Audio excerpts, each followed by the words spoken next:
Assalamualaikum warahmatullahi wabarakatuh. Alhamdulillahi rabbil alamin hamdan katsiran tayyiban mubarakan fihi. Allahumma rabbana lakal hamdu kama yanbaghi li jalalika wa wajhikal karim azim sultanik. Allahumma salli wa sallim wa barik ala Muhammadin nabiyil ummi wa ala azwajihi ummahatil mu'minin wa ala dzurriyyatihi tahirin وعلى جميع صحابة الأخيار غر الميامين وعلى من سار على نهجه واستنى بسنته إلى يوم الدين. أما بعد. قال عز وجل: أعوذ بالله من الشيطان الرجيم. بسم الله الرحمن الرحيم. سبحان الذي أسرى بعبده ليلا من المسجد الحرام إلى المسجد الأقصى الذي باركنا حوله لنريه من آياتنا إنه هو السميع البصير. وقال ربنا عز وجل: بسم الله الرحمن الرحيم. والنجم إذا هوى ما ضل صاحبكم وما غوى وما ينطق عن الهوى إن هو إلا وحي يوحى علمه شديد القوى ذو مرة فاستوى وهو بالأفق الأعلى ثم دنا فتدلى فكان قاب قوسين أو أدنى فأوحى إلى عبده ما أوحى ما كذب الفؤاد ما رأى أفتمارونه على ما يرى ولقد رآه نزلة أخرى عند سدرة المنتهى عندها جنة المأوى إذ يغشى السدرة ما يغشى ما زاغ البصر وما طغى لقد رأى من آيات ربه الكبرى. Sadaqallahul azim wa sadaqa rasul karim wa nahnu ala dzalika minasyahidin walhamdulillahi rabbil alamin. Para asatidz, tuan-tuan guru, imam dan bilal yang saya hormati dan saya muliakan, para tokoh-tokoh masyarakat, bapak-bapak, ibu-ibu hadirin majelis ilmu yang saya hormati dan saya muliakan. Berbicara tentang Isra wal Mi'raj ini menjadi sebuah budaya, bahkan di Indonesia ini menjadi peringatan yang setiap kali Isra Mi'raj pada Rajab selalu diadakan peringatan hari besar tentang Isra wal Mi'raj. Ya. Meskipun terjadinya Isra Mi'raj itu terjadi ikhtilaf daripada ulama. Imam Tabari berpendapat sejak awal nubuwah Nabi itu sudah di Isra Mi'rajkan. Ya, diangkat ke Nabi langsung diisrakan. Ada yang berpendapat pada 6 bulan sebelum Nabi hijrah ke Madinah. Ada yang berpendapat 27 Rajab. Ada yang mengatakan 1 tahun 2 bulan sebelum hijrah. Ya, beragam tentang kapan terjadinya itu terjadi perbedaan. Yang jelas adalah Isra wal Mi'raj itu adalah terjadi. Itu yang menjadi poin penting. Perjalanan yang sangat luar biasa yang memang di luar kemampuan manusia untuk mencernanya. Maka Allah menggunakan pembuka kalimah suratul Isra. Suratul Isra itu namanya Surah Isra atau Surah Bani Israel. Surah Isra tentang Isra 1 ayat itu sajalah. Tidak ada lagi cerita tentang Isra. Saya ingin menyampaikan peristiwa Isra itu hanya dalam 2 surah saja. Ayat pertama Surah Isra atau Surah Bani Israel ayat pertama. Kemudian ayat pada Surah An-Najm. Surah An-Najm pun dari ayat ke-7 sampai ayat ke-18. Itu saja bicara tentang perjalanan yang di luar kemampuan manusia untuk mencernanya itu. Setebal itu Al-Quran, hanya beberapa ayat saja Allah buka tentang kisah Mi'raj ini. Ini sebuah pelajaran juga bagi kita, bahwa tidak harus menukik secara mendalam untuk mengorek-ngorek hal-hal yang di luar nalar kita.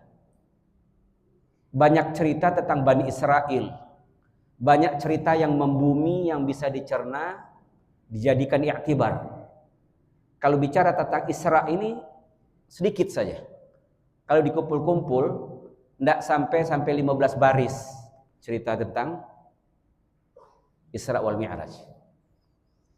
Isra, Allah gunakan kalimat asra untuk memberi pemahaman kepada kita bahwa aktor utamanya adalah Allah Subhanahu wa taala. Kalau sudah bicara Allah sebagai yang melakukan segalanya, jadi tutup buku cerita bagaimanapun yang akan terjadi sebelah itu. Mau Nabi pakai burak, mau buraknya seperti kuda, ya, kok bisa ke langit kap, bagaimana bernapasnya, nanti bagaimana Nabi kekurangan oksigen atau kejauhan kalau kita bahas tentang itu. Ya, karena konon-konon kita ini mendekati dengan pendekatan logika, menganggap kita ini sangat pintar dan cerdas, segala sesuatu itu ada ukuran dan takarannya. Karena Allah menciptakan sistem kosmik ini ada aturan-aturannya. Ya kan? Bagaimana mungkin bisa ke atas sampai tidak hancur badan dengan kecepatan yang begitu di luar jangkauan manusia. Kalau itu kita pendekatannya adalah pendekatan manusianya, ya tidak akan pernah terjadi. Tapi ini kan kisahnya asra bi'abdihi. Coba kalimat asra. Asra yusri isra'an. Artinya memperjalan malamkan. Sara berjalan malam. Asra artinya Allah yang memperjalan malamkan hambanya. Allah mulai minal masjidil haram ilal masjidil aqsa. Dari masjid ke masjid. Wa ma khalaqtul jinna wal insa illa liya'budun. Pesan pertama sebuah perjalanan agung ini, dari tempat penghambaan menuju tempat penghambaan. Masjid tempat sujud. Kita diciptakan untuk menghambakan diri kepada Allah Subhanahu wa taala. Perjalanan hidup ini semakin akan menjadi istimewa kalau kita betul-betul memahami bahwa kita ini tidak lain tidak bukan tujuan kita adalah untuk menyempurnakan pengabdian, ketaatan dan penghambaan kepada Allah Subhanahu wa taala. Maka simbolisasi dari masjid ke masjid adalah untuk menunjukkan kepada kita bahwa puncak keistimewaan manusia itu adalah dari penghambaan menuju ke penghambaan. Itu saja menunjukkan keistimewaan kita. Itu catatan simbolisasi yang kita dapat petik dari perjalanan Isra wal Mi'raj. Kalau kalimat Mi'rajnya itu tidak ada terdapat dalam Al-Quran. Mi'raj ada juga kalimat ya'rujul malaikah. Masdarnya adalah ya'raj uruj. Uruj artinya naik. Maka dalam bahasa Arab digunakan kalimat a'raja yu'riju i'rajan wa mi'rajan. Mi'raj artinya proses ke tempat yang tinggi. A'raj artinya Allah yang menjadikan, yang melakukan ini semua untuk mengangkat Nabi. Jadi bukan nabinya, maka kalimatnya Mi'raj, bukan uruj. Tapi al-Isra wal Mi'raj. Diperjalan malamkan dan diangkat ke langit. Kira-kira begitu maknanya. Kalau kalimat uruj ada dalam Al-Quran. Sekurang-kurangnya ada 3 ayat yang dijelaskan, 2 ayat kalimat dalam surah As-Sajdah. Allah menyebutkan ya'rujul malaikatur ruh ilaihi fi yaumin kana miqdaruhu alfasanatin mimma ta'uddun. Ya'ruj itu artinya naik ke atas. Jibril dan malaikat naik ke atas menghadap Allah Subhanahu wa taala. Perhatikan ini ayat mutasyabihat. Naik ke atas menghadap Allah Subhanahu wa taala fi yaumin. Dalam satu hari yang bilangan hari itu ada alfasanatun mimma ta'uddun. Setara dengan 1000 tahun dalam bilangan kalian. Dalam surah yang lain, dalam surah Al-Anbiya Allah menyebutkan inna yauman 'inda rabbika ka'alfi sanatin mimma ta'uddun. Satu hari di sisi Tuhanmu itu adalah seperti 1000 tahun dalam bilangan kalian. Allah ingin menjelaskan bahwa kalau malaikat saja naik dengan kecepatan yang tinggi, jaraknya kalau bilangan manusia adalah 1000 tahun, ini Allah memperjalankan hambanya sepenggal malam sampai ke langit yang ketujuh, sampai ke Sidratul Muntaha, sampai kemana tempat yang hanya Allah mengetahuinya dan tidak ada satu makhluk pun yang pernah sampai kepada titik itu menyalinkan baginda Nabi sallallahu alaihi wasallam, maka dinamakan Sidratul Muntaha. Dan itu disebutkan dalam Al-Qur'an. Kalimat Sidratul Muntaha cuma sekali saja Allah sebutkan. Biar kita tidak terlalu mengulik selalu dalam. Banyak gawe lagi nak kita pikirkan. Jangan memikirkan sesuatu yang di luar kemampuan kita untuk menelisik, menelaah, menganalisis. Bahkan kalau kita meraba-raba justru bukan mempertebal keyakinan, malah menimbulkan kebingungan dan tasykik, keraguan-raguan dalam keagamaan ini. Kalau pijakannya tidak kuat, maka pijakan yang pertama kalimatnya adalah subhana. Kalimat subhana adalah ta'ajjub. Maha suci Allah itu biasanya kalau kita kagum dengan sesuatu, Nabi mengajarkan kalau tidak ucapannya Masya Allah, ucapan yang lain adalah Subhanallah. Pujian hanya bagi Allah. Kenapa pujian hanya bagi Allah? Segala kekuasaan yang di luar nalar kita, yang mungkin dalam otak yang Allah setting dalam diri kita ini ada keterbatasan. Wa ma utitu minal ilmi illa qalilah. Kita menganggap keilmuan kita ini sudah dalam. Enggak. Ada batasan-batasan yang di luar nalar. Allah menceritakan Isra wal Mi'raj adalah kisah di luar nalar Anda. Maka Allah tidak terlalu banyak membahas tentang Isra wal Mi'raj dalam Al-Quran. Banyaknya tentang Bani Israel. Banyaknya tentang pengingkaran bagaimana umat-umat terdahulu. Ini Isra wal Mi'raj. Jadi digunakanlah kalimat Mi'raj, ada dalam surah Al-Ma'arij Allah menyebutkan ya'rujul malaikatu ruh ila fi yaumin kana miqdaru 50 alf sanah. Fasbir sabran jamila. Yang di sini Allah sebutkan surat Al-Ma'arij itu 50 alf sanah, hari kiamat. Satu hari pada hari kiamat itu adalah bagi orang yang kafir pada Allah Subhanahu wa taala wa'idzubillah 50 alf sanah. Kita akan di hadapan Allah Subhanahu wa taala mauqufuna. Belum ada persidangan, subhanallah. Kapan lama nunggunya? 50 alf sanah. Belum ada proses apa-apa, Pak. Belum ditanya. Belum diapa-apakan oleh Allah.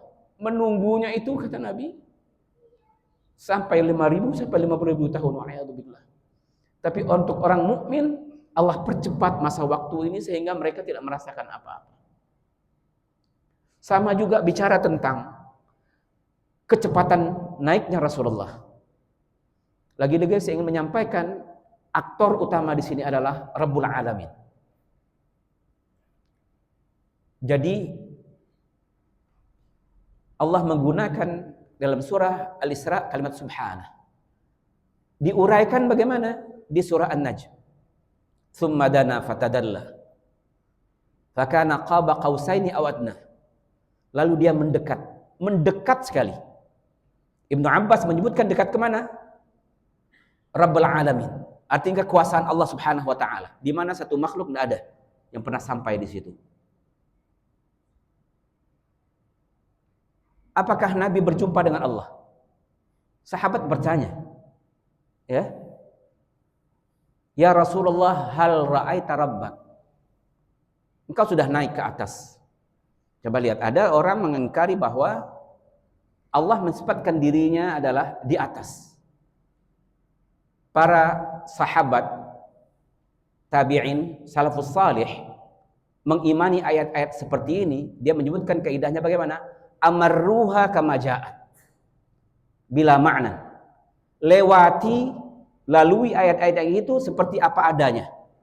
Jangan ditakwilkan, jangan diberi makna, jangan dianalogikan. Di atas bagaimana? Di atas wallahu a'lam. Allah menggunakan kalimat di atas. Jadi ayat-ayat yang itu para sahabat dan kita diajarkan seperti Imam Syafi'i, Imam Malik menyebutkan Ar-Rahmanu 'alal 'arsy istawa. Ar-Rahman, Allah bersemayam di atas arasy. Imam Malik itu disiksa hanya gara-gara pemerintahan ketika itu ingin memberikan satu ketegasan dari dia, dukungan, minta dukungan. Karena mereka menyebutkan Al-Quran ini adalah makhluk. Dalam teologi begitulah. Kita skipkan saja kisah ini. Tapi Imam Malik menyebutkan yang namanya duduk, tahu kan bersemayam itu duduklah istilahnya bahasa kita. Duduk di atas singgasana. Maka Imam Malik menyebutkan al-istiwa ma'lum. Kamu bertanya tentang duduk, ini duduk nih. Ini duduk dalam makna kita. Wal kaifiyah, kalau untuk Allah jangan ditanyakan bagaimananya. Tidak ada makna untuk Allah. Karena Allah laisa kamitslihi syai' wa huwas samiul basir. Allah berbeda dengan makhluknya. Apapun yang terlintas dalam benak kita itu bukan Allah. Kalau Allah mensifatkan dirinya berada bersemayam di atas arasy, ya sudah. Sifat yang yaliqu bi rabbil alamin, yang layak dengan Allah yang kita tidak tahu. Tapi Al-Qur'an menyebutkan itu. Maka kaidahnya untuk ayat-ayat sebini adalah tafwid. Artinya kita serahkan makna dan hakikatnya akan pada Rabbul Alamin. Coba lihat para ulama salafus salih, etika mereka ketika menjawab sesuatu, tulisan terakhirnya wallahu a'lam atau wallahu a'lam bissawab. Hakikat dan makna sebenarnya hanya Allah yang tahu. Kita tidak tahu. Maka bila amarruha bila makna. Jangan diberikan makna, jangan maknanya begini, bukan. Wala tashbih, wala tamthil, wala takyif. Tidak bisa diumpamakan, tidak bisa bagaimananya. Tidak usah bisa kita ilustrasikan atau kita analogikan, tidak bisa. Ya, sudah begitu apa adanya. Kalau Allah menyebutkan yadullah fawqa aydihim, bukan mujassimah. Na'udzubillah. Ya, tangan Allah berada di atas tangan mereka. Allah menyebutkan tangannya sudah. Itu layak untuk Allah dan kita tidak mempersoalkan arti maknanya apa, artinya logikanya tidak. Kita seperti diajarkan oleh para nabi mengajarkan pada sahabatnya salafus salih. Maka selalu saya sampaikan dalam beberapa kesempatan. Sejahil-jahilnya Abu Jahal dengan Abu Lahab. Ya. Itu tidak pernah mereka mempersoalkan kalimat Al-Quran yang menggunakan yadullah wasna'il fulka bi'ayunina. Tidak pernah mereka mempersoalkan Al-Quran menggunakan kalimat-kalimat metaforikal.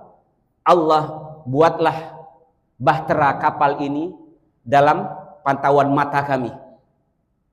Tangan Allah berada. Tidak pernah mereka mempersoalkan tentang penggunaan-penggunaan itu. Karena mereka memahami bahwa yang Allah itu mukhalafatul hawadis, berbeda dengan makhluknya.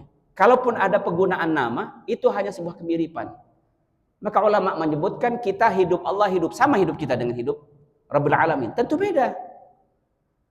Maka kalau mengulik kalimat-kalimat atau ayat musyabbihat ini, justru ada memang satu kelompok berupaya untuk menggiring keraguan-raguan kepada kesini. Stop di situ tafwid. Hanya Allah yang tahu tentang hakikatnya.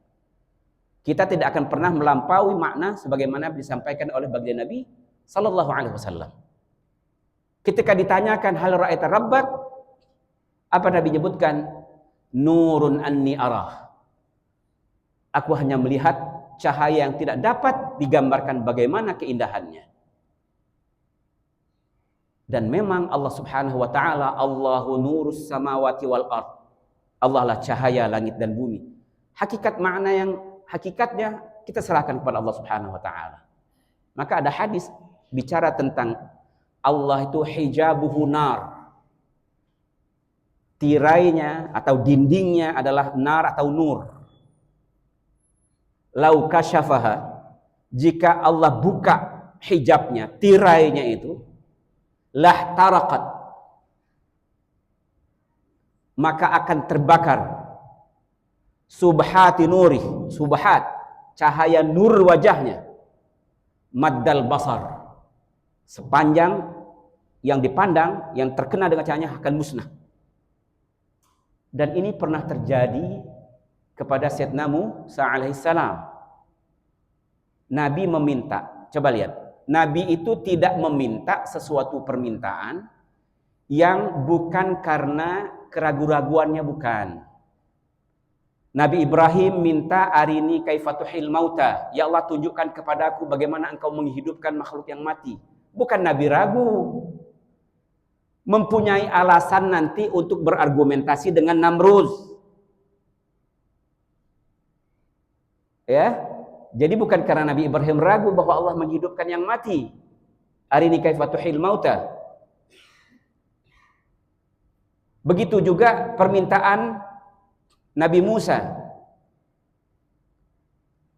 Arini anzur ilaik. Ya Allah, izinkan aku untuk melihat dirimu. Permintaan ini bagaimana? Karena untuk memberi jawaban kepada kaumnya. Arinallaha jahratan. Tunjukkan Tuhan itu secara kasat mata bagaimana. Karena tuntutan kaumnya itu begitu, maka dia memohon bagaimana caranya nanti untuk menyampaikan pesan ini kepada kaumnya. Karena Nabi tidak mungkin meminta sesuatu yang di luar hal-hal yang sifatnya adalah mustahil. Lalu Allah mengajarkan kepada Nabi Musa, lantarani. Engkau tidak akan pernah dapat melihatku di kehidupan fana ini. Tapi Allah memberikan satu pembuktian saja. Walakin inzur ilal jabal. Coba lihat Gunung Tursaina itu. Fa in istaqarra makanah fasawfa tarani. Kalau gunung itu masih tetap utuh sedia kala seperti itu, maka engkau pasti akan dapat melihatku. Kuat mana gunung dengan manusia? Badan kita ini bukannya sekuat batu. Tapi Allah menggunakan kalimat dalam Al-Quran, falamma tajalla rabbuhu lil jabali ja'alahu dakkan wa kharra Musa sa'iqa. Falamma tajalla, Allah hanya menggunakan kalimat tajalla, tajalli, menyingkap satu tabir cahayanya. Tajalla lil jabal, bukan kepada Musa, kepada gunung itu. Maka apa yang terjadi? Ja'alahu dakka, hancur lebur gunung itu. Serempak dengan gunung itu hancur, dan Nabi Musa pun jatuh pingsan. Nah, ini artinya bahwa Allah itu memang hijabuhun nur. Nabi menyebutkan bukan berarti naik ke berjumpa dengan Allah, tidak. Hanya sidratul muntaha, batas makhluk. Ibaratnya arsy itu kubahnya makhluk di bawah itu. Terkait dengan peristiwa Isra wal Mi'raj, ya, di mana Nabi mengalami satu pengalaman. Kalau dalam surah Isra Allah sebutkan linuriyahu min ayatina, akan kami tunjukkan kepada hamba kami ini tanda-tanda kekuasaan kami. Dalam surah An-Najm pada 18, laqad ra'a min ayati rabbil kubra, sungguh Muhammad telah melihat bukti-bukti kekuasaan kami. Perjalanan Nabi dari Masjidil Haram ke Masjidil Aqsa. Masjidil Aqsa itu adalah tempatnya para nabi-nabi semuanya. Kan Abul Anbiya itulah Nabi Ibrahim. Nabi kan gugusannya dari situ turunannya, ya. Artinya untuk menunjukkan bahwa agama ini satu. Agama datang dari Allah. Nabinya saja berbeda-beda. Umatnya saja berbeda-beda. Wa ilahukum ilahun wahid. Tuhan kalian adalah Tuhan yang satu. Ya. Jadi Isra wal Mi'raj untuk menegaskan bahwa hakikat agama tauhid itu sejak Nabi Adam sampai akhir manusia nanti yang akhir zaman hanya satu. Agama itu, yaitu agama tauhid. Agama tauhid itu bahasanya adalah agama dengan penuh kepasrahan kepada Allah. Agama kepasrahan kepada Allah itulah yang deklarasi yang dipinta oleh Allah kepada Nabi Ibrahim. Ketika Allah berkata kepada Ibrahim, aslim, berpasrahlah dirimu. Aslamtu li rabbil alamin, aku pasrahkan jiwa ragaku kepada Rabbul Alamin. Maka Allah namakan ini adalah Islam, artinya kepasrahan kepada Rabbul Alamin. Jadi semua agama Bapak Ibu sekalian, tidak ada namanya agama Yahudi, agama Nasrani, tidak ada agama itu. Agama itu satu, agama tauhid. Kalau mau bahasa kerennya monoteisme. Yang menisempurnanya adalah Islam. Jadi sejak yang dibawa sampai terakhir namanya Islam. Yang beda itu kitab-kitabnya, peraturannya, ya biasa saja ada peraturan. Kitab undang-undang kita peraturan sebelum 2 dekade sebelum ini ada beberapa perubahan-perubahan. Hal yang biasa. Maka demikian juga ketika Allah membuatkan satu aturan-aturan itu sesuai dengan kondisi umat. Ya. Contoh yang pernah saya sebutkan dulu. Dulu dibolehkan menikah sesama saudara. Ya, pada zaman kapan? Anak Nabi Adam. Berlanjut terus ini. Sampai terjadi tidak dibenarkan lagi menikah boleh dengan menyatukan 2 saudara. Nabi Musa punya istri, ya. Dua-duanya adalah kakak adik, boleh. Sekarang tidak dibenarkan lagi demikian. Artinya terjadi perubahan itu hal yang wajar sesuai dengan perkembangan manusianya. Nah, kembali lagi kita lihat kepada hikmah Isra wal Mi'raj. Pesan-pesan apa saja? Ya. Di situ Allah tunjukkan bahwa baginda Nabi Muhammad sallallahu alaihi wasallam. Jadi orang mengatakan rihlah yang namanya Isra wal Mi'raj itu adalah al-minhah ba'dal mihnah. Anugerah yang Allah berikan kepada baginda Nabi Muhammad sallallahu alaihi wasallam setelah berbagai macam ujian dan cobaan yang ditimpakan kepada Nabi sallallahu alaihi wasallam. Begitu secara manusia, kodrat manusiawinya, Nabi begitu terpuruk, terintimidasi, bahkan merasa terkucilkan. Kalau tidak itu Nabi tidak akan pernah mengucapkan satu doa yang doa itu luar biasa, menunjukkan pada titik ketidakberdayaan selaku seseorang manusia dan utusan Allah. Doa Taif, Rabbi ilaika ashku bathi wa du'fi quwwati wa qillati hilati wa hawani 'alan nas wa anta rabbul mustada'afin ya arhamar rahimin. Ya Allah Tuhanku, kepadamu aku mengadu. Yang pertama apa? Basi, kelemahanku, ketidakberdayaanku, dan sudah tidak ada lagi jalan keluar yang dapat aku lakukan. Betapa tindasan manusia kepadaku, terhinanya aku di hadapan manusia. Dan engkaulah Rabbul Mustada'afin, adalah Rabb orang-orang yang tertindas, dan engkau maha pengasih. Tapi permintaan Nabi, ila man takilni, kepada mana engkau ingin serahkan aku ya Allah? Ila ba'idin yatahajjamuni, di tempat yang jauh ini orang yang tidak mengenalku lalu mengabaikanku, atau aduwin malaktahu amri, atau engkau biarkan aku memang untuk dikuasai oleh musuh-musuhku dalam keadaan kondisi yang terjepit dimanapun.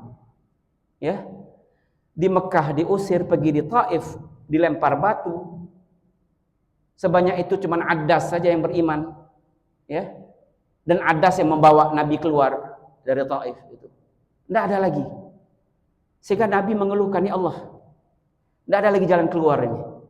Apa yang sebenarnya yang ingin kau hendaki Allah? Apa pertanyaan Nabi kepada Allah Subhanahu Wa Taala? Illam yakun bika ghadabun alayya fala ubali. Lakal udba hatta tarda, la haula wala quwata illa bik.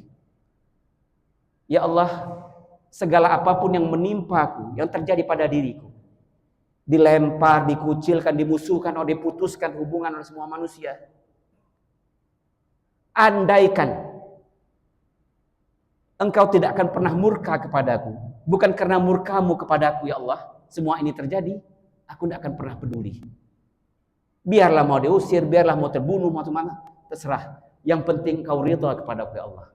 Lakal utbah hatta tarda.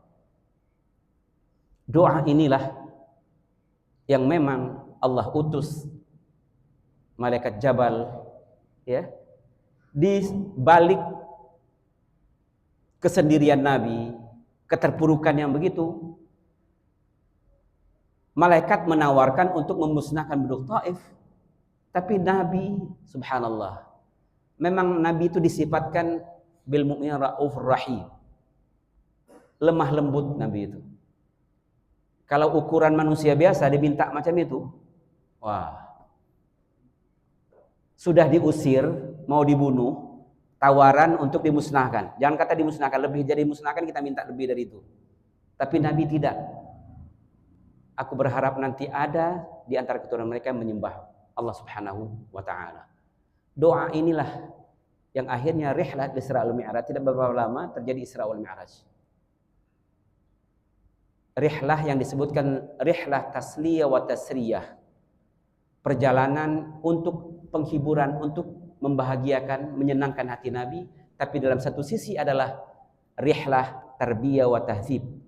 Perjalanan yang memberikan petunjuk dan pembelajaran, pendidikan kepada kita semua. Ditayangkan kepada Nabi. Apa yang terjadi pada umat-umatnya. Hadrahamakumullah. Pesan Isra al-Mi'raj adalah pertama sekali adalah bicara tentang keimanan kepada Allah Subhanahu wa taala. Mungkin kita akan bertanya, jadi Ummul Mukminin Khadijah Al-Kubra radhiyallahu anha itu wafat kan sebelum kewajiban sholat. Ya. Ini ada juga orang bertanya, ini sebelum itu berarti Nabi tidak sholat apa? Karena kewajiban sholat itu adalah setelah Isra wal Mi'raj. Artinya 10 tahun. 10 tahun bahkan sampai 13 tahun Nabi berada di Mekah. Itu yang dibangun adalah bagaimana menyembah Allah Al-Ahadus Samad. Mengesahkan Allah. Setelah itu apa? Kan memang sudah ada aturan-aturan dosa-dosa besar itu secara naluriah orang sudah tahu bahwa itu adalah sebuah pelanggaran seperti mencuri, membunuh, berzina, mabuk-mabukan, segala macam itu. Memang belum ada perintah pengharaman, tapi sudah ada indikasi-indikasi untuk menunjukkan bahwa itu adalah perbuatan-perbuatan buruk. Sebelum turun perintah ini diharamkan, ini dibolehkan. Dan bagaimana Nabi atau umat-umat yang 10 tahun sebelum diwajibkan sholat itu, ya Nabi melaksanakan ibadah atau ritual ibadah ini digambarkan Al-Quran. Mereka maka dalam Al-Quran selalu menggunakan bil ghudwi wal asal. Wasbir nafsaka ma'al ladzina yad'una rabbahum bil ghudwi wal asal yuriduna wajha. Bersabarlah engkau wahai Muhammad bersama orang-orang yang beriman bersamamu. Yad'una rabbahum itu adalah melaksanakan sholat. Sholatnya kapan? 2 waktu saja. Bil ghudwi wal asal. Sholatnya hanyalah pagi hari dan malam hari. Tahu pagi dan sore, itu saja. Bagaimana kaifiatnya? Ada enggak? Ya. Secara yang diajarkan ini adalah baru. Tapi ada ruku, ada sujudnya. Karena setiap ibadah baik itu orang-orang, kita lihat nih agama asal ya, yang diajarkan oleh Nabi Musa. Ada sujudnya, ada rukuknya. Yang diajarkan oleh Sayyidina Musa, Isa alaihissalam. Juga ada ruku, ada sujudnya. Mereka menyembah, gini, bersujud. Ya itulah bentuk-bentuk sholatnya. Karena sholat itu adalah doa. Jadi doa, ada ritual doa khusus yang dilakukan pada pagi hari dengan cara yang tertentu dan sore hari, sebatas itu saja. Lalu sholat yang seperti kita laksanakan ini adalah ketika terjadinya perintah sholat. Lanjut Nabi setelah itu diajarkan oleh Jibril. Kapan waktu masuknya? Ada 5 waktu. Ya, ketika datang sekarang waktunya Muhammad. Sholatnya begini. Jadi tata cara sholat Nabi diajarkan oleh Jibril alaihissalam tentang salat itu dari situ tempat dekat Ka'bah. Sekarang diabadikan tempat itu seperti batu merah itu. Nah, disitulah Jibril mengajar Sayyidina Muhammad sallallahu alaihi wasallam tata cara salat. menjadi penting bagi kita sebelum perintah yang lain. Setelah tauhid, perintah kedua itu adalah sholat. Belum yang lain. 10 tahun dibangun tauhid, yang kedua adalah sholat. Karena ini adalah yang menentukan arah kehidupan seseorang. Dua itu. Tauhidnya, sholatnya. Tauhid bicara tentang hati, keikhlasannya kepada Allah. Wa ma umiru illa liya'budullaha mukhlishina lahuddin. Itu dulu yang pertama. Mereka tidak diperintahkan melainkan untuk menyembah, mengabdi kepada Allah, hanya mentauhidkan, mengesahkan Allah, tidak menyekutukan Allah Subhanahu wa taala. Hunafa, lurus, berdiri lurus di atas itu. Tidak tercemarkan. Itu dulu yang penting. Cerita sholat kaget dulu. Maka yang pertama dulu untuk deklarasi Islam, syahadat dulu. Mau belum tentu sholat, nanti dulu. Karena itu yang kedua. Hunafa yuqimus shalah, baru sholat. Setelah terjadi proses pemurnian, baru sholat. Isra wal Mi'raj mengantarkan kita untuk kematangan tauhid. Ujiannya berat, Pak. 10 tahun dibangun tauhid, tiba-tiba ujiannya Nabi mengisahkan perjalanannya ke langit. Coba. Terbayang enggak? Ujiannya Nabi menyebutkan depan umum bahwa tadi malam aku di perjalanan malam karena oleh Allah dari Masjidil Haram ke Masjidil Aqsa, dari Aqsa ke langit yang ke-7. Ini ujian tauhid yang paling berat. Orang melihat kepada nabinya, tidak mungkin lah engkau Muhammad bisa berjalan ke situ. Lupa, dasar tauhid itu adalah satu keyakinan bahwa innallaha ala kulli syai'in qadir. Allah berkuasa atas segala sesuatu. Bicaranya tentang Allah. Aktor pelaku utamanya adalah Allah. Ini hanyalah diperlakukan. Maka setelah ujian tauhid, ujiannya adalah apa? Ujian tentang Isra itulah ujian. Banyak yang tidak lulus ternyata. Disinilah kita melihat bahwa Sayyidina Abu Bakar, ketebalan dan kekukuhan imannya, lau qala dzaka, kalau itu yang diucapkannya, maka aku meyakininya. Maksudnya apa? Wah, berarti Abu Bakar ini tidak kritis nih orangnya. Mungkin kita berpikir macam itu, yang kita sok pintar nih. Kenapa? Ketika kita mengimani bahwa Allah adalah Tuhan yang Maha Berkuasa, lalu mengangkat Muhammad SAW sebagai nabinya, maka kekuasaan itu adalah kekuasaan yang tidak terbatas. Kalau Allah mampu memperjalankan, menggerakkan alam semesta raya ini, hal yang sangat kecil bagi Allah untuk memperjalankan makhluknya ke alam yang di luar batas itu lagi. Karena ini bicara tentang kekuasaan Allah, bukan kekuasaan Muhammad. Kira-kira begitu. Bagaimana mungkin aku ragu? Keraguanku artinya merusak keimanan dan keyakinanku terhadap apa yang dibawa oleh baginda Nabi Muhammad SAW. Makanya itu dia digelarkan Siddiq. Jadi Bapak Ibu sekalian, Nabi memberikan gelar Siddiq, ya, kepada Sayyidina Abu Bakar. Maka Umar memuji keimanan Sayyidina Abu Bakar setelah melihat kasus ini. Kan ketika di Madinah, kita coba recall, nostalgia dulu, ya, peristiwa katakanlah manaqib para sahabat. Apa Sayyidina Umar menyebutkan?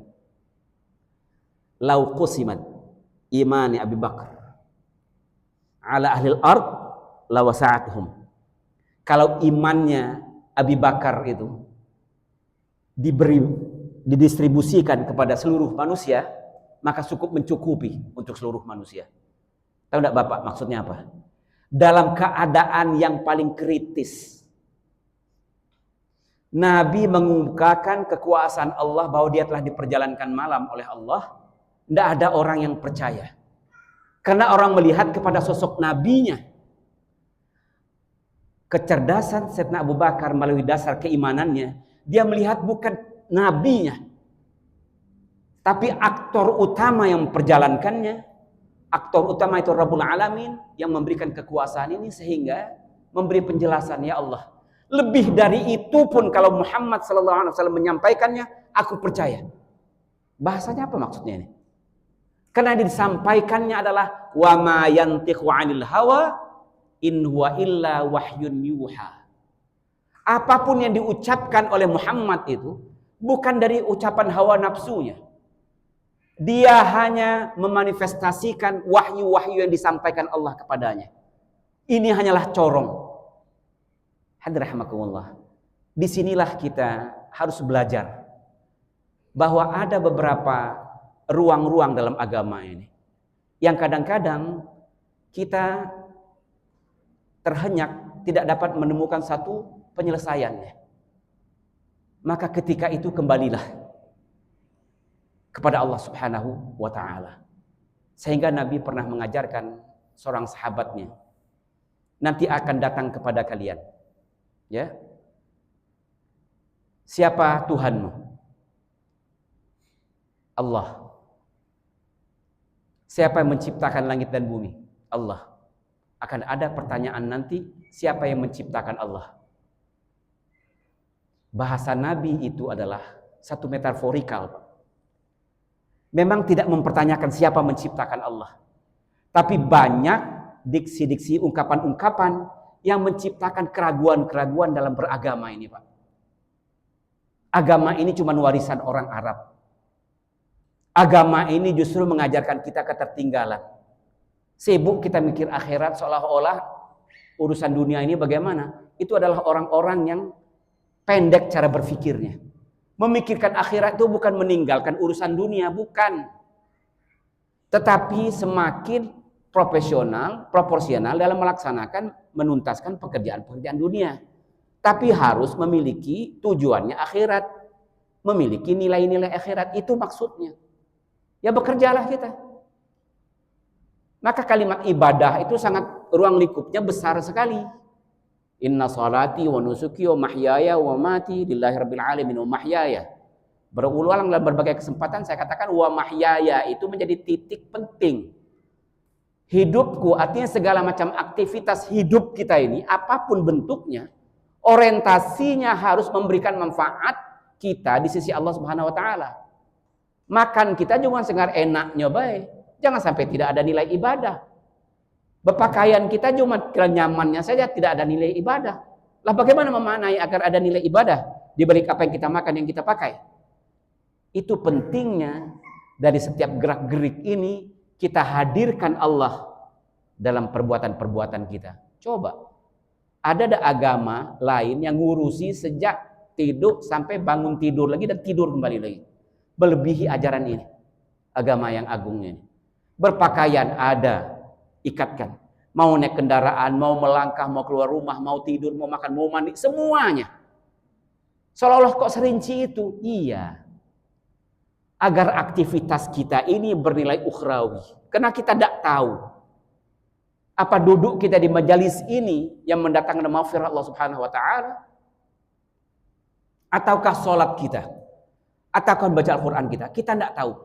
Kalau semuanya itu memang diletakkan dasarnya adalah lillahi rabbil alamin, maka semuanya akan bernilai ibadah. Dan itulah hakikat ketika pengalaman spiritual ini betul-betul mengangkat diri kita semakin berhampiran dengan rahmat Allah Subhanahu wa taala. Hadirin rahimakumullah. Lewat ya? Hah? Semenit lagi yo. Kaget baru jumpa kelewatan. Kesimpulannya, ya, satu ingin saya sampaikan. Dalam Al-Quran, kisah Isra Mi'raj hanya sedikit saja porsinya. Untuk apa itu? Bahwa banyak hal-hal yang nyata, yang bersentuhan langsung dengan